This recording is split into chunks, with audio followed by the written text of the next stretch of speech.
समर्पण क्लासेज में आप सभी का स्वागत है। आज हम लोग प्रिज्म के बारे में अध्ययन करेंगे, तो आप वीडियो के अंत तक बने रहिएगा, आपको पूरा समझ में आएगा। तो चलिए शुरू करते हैं। तो क्या है प्रिज्म? ये देखिए, यह प्रिज्म की इमेज बनी हुई है। प्रिज्म हमारा एक ऐसा पारदर्शी माध्यम होता है, जो तीन आयताकार तथा दो त्रिभुजाकार पृष्ठों से घिरा होता है। ये रही प्रिज्म की परिभाषा।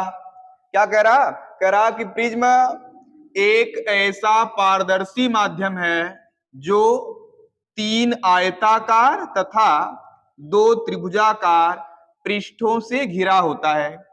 आइए इसको यहां पे समझते हैं। देखिए, पहली बात तो यह प्रिज्म का इमेज है जो कि एक पारदर्शी माध्यम है, अर्थात इसके आर पार हम देख सकते हैं।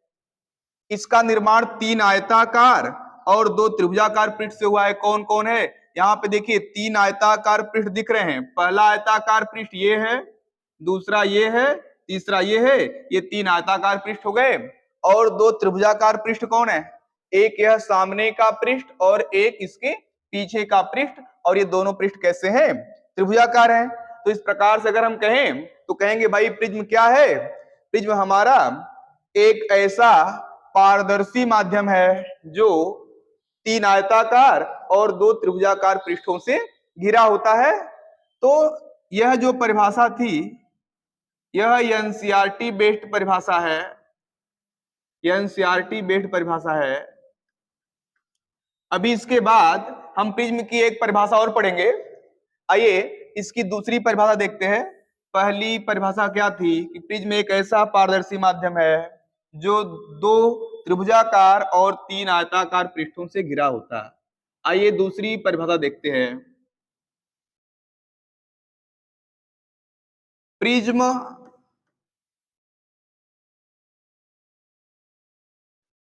किसी पारदर्शी माध्यम के उस भाग को कहते हैं जो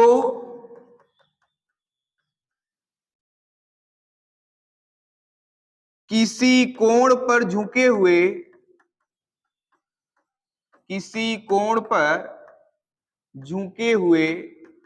दो समतल पृष्ठों के मध्य स्थित होता है या मध्य में स्थित होता है। आइए इस परिभाषा का भी एक्सप्लेनेशन करते हैं। कह रहा है क्या? कह रहा है प्रिज्म हमारा किसी पारदर्शी माध्यम का वह भाग है जो किसी कोण पर झुके हुए दो समतल पृष्ठों के मध्य में स्थित होता है। तो यहां पर हम देख रहे हैं यह एक पारदर्शी माध्यम है जो कि यहां पर किसी कोण पर झुके हुए इन दोनों समतल पृष्ठों के मध्य में स्थित है। अब ये दोनों क्या हो गए? समतल पृष्ठ हो गए। हम कहेंगे यह भी समतल पृष्ठ है, यह भी समतल पृष्ठ है। इन दोनों समतल पृष्ठों, ये दोनों समतल पृष्ठ किसी कोण पर झुके हुए हैं और इन्हीं समतल पृष्ठों के मध्य में स्थित है हमारा कौन? प्रिज्म। तो इस प्रकार से प्रिज्म की यह दूसरी परिभाषा रही। एक बार इसे पुनः समझाते हैं। कह रहा है क्या? प्रिज्म किसी पारदर्शी माध्यम के उस भाग को कहते हैं जो इस प्रकार से किसी कोण पर झुके हुए दो समतल पृष्ठों के मध्य में स्थित होता है। तो ठीक तो है। तो यहां पर प्रिज्म की हम लोग दो परिभाषा पढ़े। अब हम प्रिज्म की विशेषता के बारे में पढ़ेंगे। तो पहले आप ये जान लें, यह जो प्रिज्म का इमेज है, यही इमेज एकदम रियल इमेज है। बिल्कुल प्रिज्म का इमेज ऐसे ही होता है। लेकिन किताब में प्रिज्म का इमेज बनाना हो सिर्फ प्रिज्म ऐसे बना देता है, बस एक त्रिभुज की जैसी आकृति बना देता, बोलता है क्या है, प्रिज्म है। तो अब किताब में सिर्फ प्रिज्म ऐसे ही बनाता है, या अब जहां भी पढ़ेंगे हम प्रिज्म का इमेज ऐसे ही बनाएंगे। यह इमेज थोड़ा जटिल होता है, इसलिए हमेशा ऐसे ही इमेज बनाता है। फिलहाल यह इमेज क्या एकदम रियल है। तो चले अब हम पढ़ते हैं प्रिज्म की विशेषता के बारे में। इसे मिटा दे रहे हैं।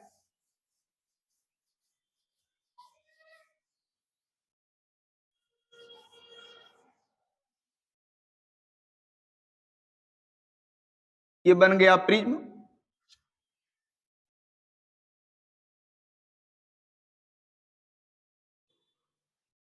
अब क्या होता है,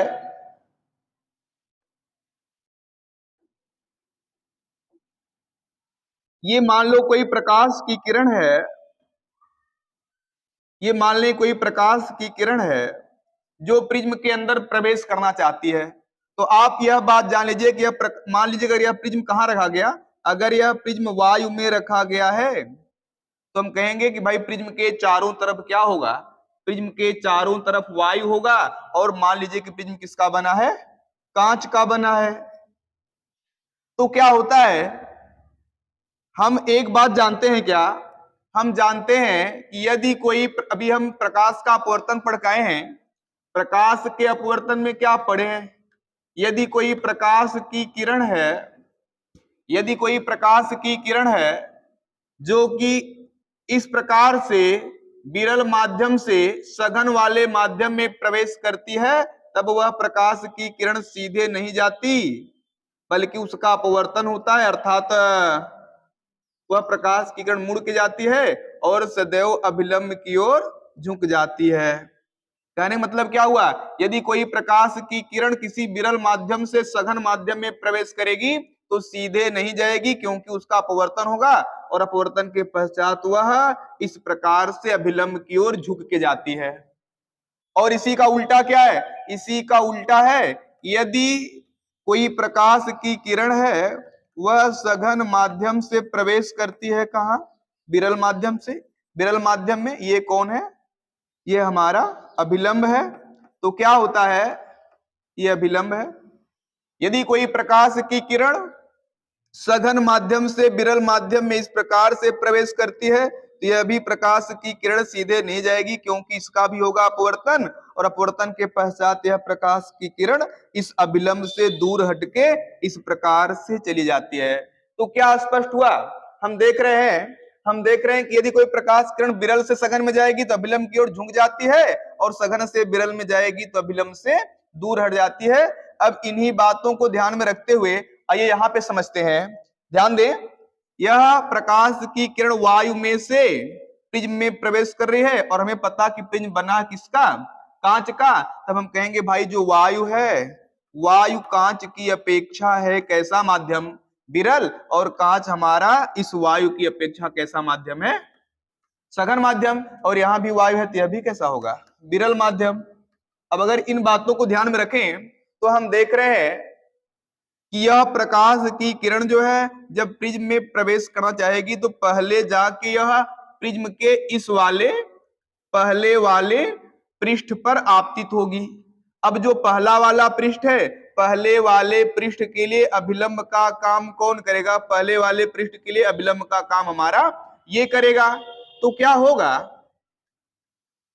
हम यह कहेंगे कि यह प्रकाश की किरण एक विरल माध्यम से सघन माध्यम में प्रवेश करना चाह रही है, और जब विरल माध्यम से सघन माध्यम में प्रवेश करेगी तो नियमानुसार वह अभिलंब की ओर इस प्रकार से झुक के जाएगी। तो अभिलंब कौन है भाई, अभिलंब यह है। इसलिए यह प्रकाश की किरण जैसे ही प्रिज्म में प्रवेश करेगी, अर्थात प्रिज्म में प्रवेश करेगी, तो चूंकि वह विरल से सघन में जा रही है इसलिए सीधे जाने की संभावना नहीं है। सीधे कब जाती, जब उसका अपवर्तन न होता। लेकिन हम क्या देख रहे हैं, हम देख रहे हैं भाई विरल से सघन में जा रही है, अपवर्तन होगा, और अपवर्तन के पश्चात यह अभिलंब है, इसी अभिलंब की ओर झुक के इस प्रकार से चली जाएगी।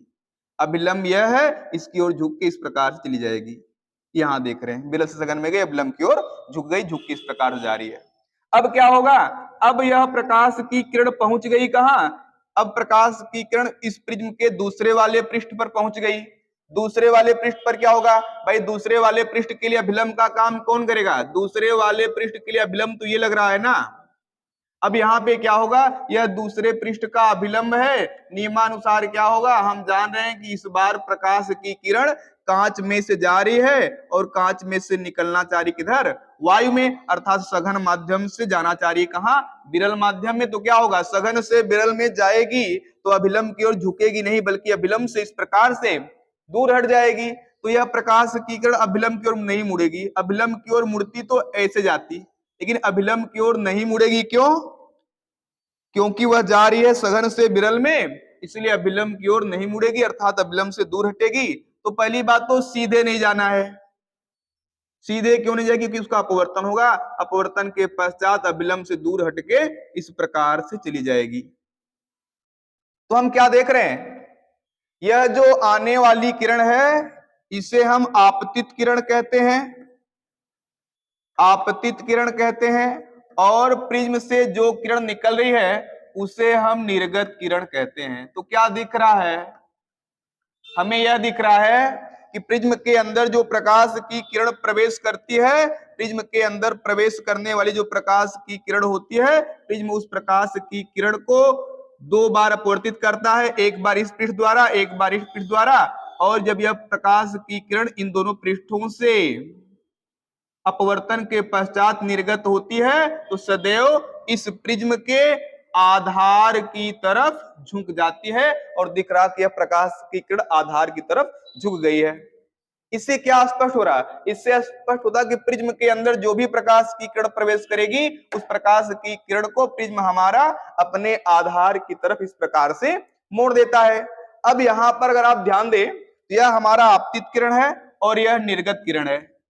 अगर हम इस प्रकार से आपतित किरण को आगे बढ़ाएं और जो हमारा निर्गत किरण है, निर्गत किरण को इस प्रकार से पीछे बढ़ाएं, तो देख रहे हैं ये आपतित किरण और निर्गत किरण आपस में आगे और पीछे बढ़ाने पर इस बिंदु पर जाकर एक दूसरे को कट कर रहे हैं। जिस बिंदु पर यह कट करते हैं उस बिंदु पर बनने वाले कोण को, उस बिंदु पर बनने वाले कोण को हम विचलन कोण कहते हैं। तो विचलन कोण क्या है, विचलन कोण क्या है, आप क्या बताओगे, आप कहोगे कि प्रिज्म में प्रवेश करने वाली आपतित किरण को आगे बढ़ाने और निर्गत किरण को पीछे बढ़ाने पर दोनों एक दूसरे को जिस बिंदु पर कट करते हैं उस बिंदु पर बनने वाले कोण को हम विचलन कोण के नाम जानते हैं, और विचलन कोण को हम इस प्रकार से डेल्टा से प्रदर्शित करते हैं, इसे डेल्टा बोलते हैं। तो हम कहेंगे यह डेल्टा का साइन है, तो विचलन कोण को डेल्टा से प्रदर्शित करते हैं। अब एक बात आप ये जान लें, यह हमारा आपतित किरण है और ये कौन है, अभिलंब है। आपतित किरण और अभिलंब के बीच बनने वाले कोण को हम आपतन कोण कहते हैं, और आपतन कोण को आई से लिखते, पीछे आप पढ़ चुके हैं। तो यह जो आपतन कोण है, यदि हम क्या करें, यदि हम आपतन कोण का मान लगातार बढ़ाते जाएं, यदि हम आपतन कोण का मान लगातार बढ़ाते जाएं तो यह जो विचलन कोण है इस विचलन कोण का मान लगातार घटता जाता है। आपतन कोण बढ़ाओगे विचलन कोण घटेगा, और एक समय ऐसा आता है कि एक विशेष आपतन कोण के लिए इस विचलन कोण का मान क्या हो जाता है, न्यूनतम हो जाता है, विचलन कोण का मान न्यूनतम हो जाता है। तब उसी न्यूनतम विचलन कोण को, उसी न्यूनतम विचलन कोण को हम न्यूनतम विचलन कोण कहते हैं, या कहते हैं क्या, अल्पतम विचलन कोण, अल्पतम विचलन कोण। अब कोई कहे भाई अल्पतम विचलन कोण क्या है, आप कहोगे अल्पतम विचलन कोण भी वास्तव में विचलन कोण ही है, लेकिन वह विचलन कोण का सबसे छोटा मान है, या आप कह सकते हो कि जो न्यूनतम विचलन कोण होता है वही है अल्पतम विचलन कोण। तो चले हम अल्पतम विचलन कोण को डेल्टा यम से लिखते हैं, डेल्टा यम से लिखते हैं। विचलन कोण कहेगा डेल्टा से लिखोगे, अल्पतम विचलन कोण कहेगा डेल्टा यम से लिखोगे। अगर कभी मान लीजिए कि अल्पतम विचलन कोण की परिभाषा या विचलन कोण की परिभाषा देनी, आप कैसे दोगे, विचलन कोण की परिभाषा कहनी, आप कहोगे आपतित किरण को आगे बढ़ाने, निर्गत किरण को पीछे बढ़ाने पर दोनों जिस बिंदु पर कट करते हैं उस बिंदु पर बनने वाले कोण को विचलन कोण कहते हैं, उसे हम डेल्टा से लिखते हैं। और अगर हमें बताना है अल्पतम विचलन कोण क्या है, तो आप क्या बताओगे? आप कहोगे कि इस आपतन कोण का मान अगर हम बढ़ाते जाएंगे तो विचलन कोण का मान क्या होगा? घटता जाएगा। और एक विशेष आपतन कोण के लिए इस विचलन कोण का मान क्या हो जाएगा? न्यूनतम हो जाएगा। उसी न्यूनतम विचलन कोण को ही हम अल्पतम विचलन कोण के नाम से जानते हैं। तो ये रहा हमारा विचलन कोण और अल्पतम विचलन कोण। अब क्या होता है? अब देखिए, हमें अब पढ़ना है क्या? हमें अब पढ़ना है प्रिज्म के अपवर्तनांक का सूत्र। हमें पढ़ना है प्रिज्म के अपवर्तनांक का सूत्र। चले अब हम पढ़ते हैं प्रिज्म के अपवर्तनांक का सूत्र। तो अपवर्तनांक किसका होता है? जिस माध्यम द्वारा किसी प्रकाश की किरण का अपवर्तन होता है उसका अपना अपवर्तनांक होता है। तो यहाँ पे जो प्रिज्म है, प्रिज्म भी प्रकाश किरणों का अपवर्तन करता है। चूंकि अभी प्रकाश किरणों का अपवर्तन कर रहा है इसलिए इसका भी अपना क्या होगा? अपवर्तनांक होगा। तो आप ध्यान दें, प्रिज्म के अपवर्तनांक का सूत्र क्या होता है? प्रिज्म के अपवर्तनांक का सूत्र बहुत सिंपल है। पहली बात तो हम जानते हैं अपवर्तनांक को n से लिखते हैं और n का जो मान होता है sine a plus delta m by 2 whole by sine a by 2। यह हमारा क्या है? यह हमारा प्रिज्म के अपवर्तनांक का सूत्र है। यह प्रिज्म के अपवर्तनांक का सूत्र है। अब कोई पूछे भाई इसमें a क्या है, डेल्टा m क्या बताओगे? देखो साइन तो क्या है? साइन जो हमारा त्रिकोणमितीय अनुपात है। अब यहाँ पे n क्या है? आप कहोगे n जो है, n है इस प्रिज्म का क्या? रिफ्रैक्टिव इंडेक्स अर्थात अपवर्तनांक। a क्या है? a है, a को हम बोलते हैं प्रिज्म का कोण या सिर्फ प्रिज्म कोण। अब कहोगे प्रिज्म कोण कहाँ रहता? आप कहोगे भाई जिन पृष्ठों द्वारा अपवर्तन होता है प्रकाश की किरण का उन पृष्ठों के बीच बनने वाले कोण को ही हम ए कहते हैं। तो यही हमारा कोण ए है, इसे हम बोलते हैं क्या? प्रिज्म कोण। और हमारा डेल्टा एम क्या है? डेल्टा एम अभी बताए हैं कि डेल्टा एम हमारा क्या है? न्यूनतम या अल्पतम विचलन कोण। और न्यूनतम या अल्पतम विचलन कोण का इमेज तो भी हम बनाए थे, उसको बनाने की जरूरत नहीं है। फिर भी अगर हम बनाना चाहें तो ऐसे कहेंगे, यहां पे हमारा बनता है क्या? न्यूनतम विचलन कोण। ठीक है, तो ये हमारा रहा क्या? ए क्या है, डेल्टा एम क्या, ये सब हम समझ लिए। तो आइए हम प्रिज्म के अपवर्तनांक से संबंधित एक सवाल पढ़ते हैं। प्रिज्म के अपवर्तनांक से संबंधित एक सवाल पढ़ते हैं, तब यह बात और अच्छे से क्लियर हो जाएगी। तो चले एक सवाल लेते हैं।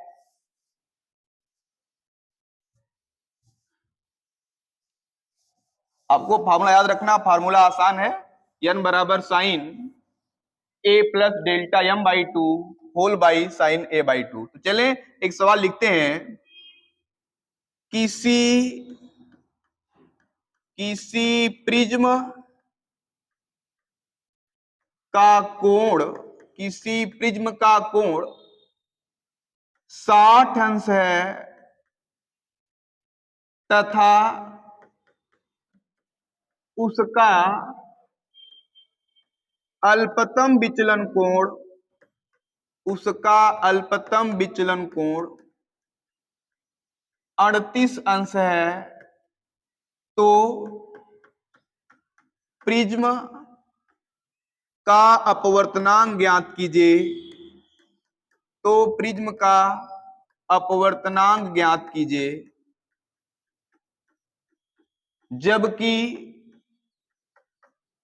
जबकि साइन 49 अंश का मान 3/4 है। तो ये रहा हमारा क्वेश्चन। क्या कह रहा?